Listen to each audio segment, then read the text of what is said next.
மட்டும் தான் இடுப்பு இருக்கிற மாதிரி விடுக்கு விடுக்குன்னு ஆட்றா. நெக்ஸ்ட் நெக்ஸ்ட் ஆயிரம் ஜன்னல் வீடு. நெக்ஸ்ட் புஷ்பா புஷ்பா ஆஜ். நெக்ஸ்ட் மச்சான் இங்க வந்து பாரு. ஆமா ஆய் போற மாதிரி ஒருத்த உட்கார்ந்துட்டு இருக்கான். நெக்ஸ்ட் அப்படி சும்மா அப்படி சில்லு சில்லு சில்லு சில்லுன்னு வரும் மேடம். நெக்ஸ்ட்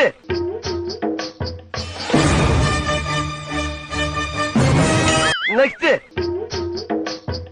கைவீசம்மா கைவீசு. நெக்ஸ்ட்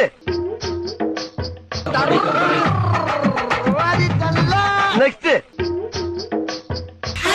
நீ நடந்தால் நடையழகு அழகு. நெக்ஸ்ட் இந்த அம்மா தாண்டா அந்த வீட்டுக்கு மெயின். டெல்லியில போய் படிச்சு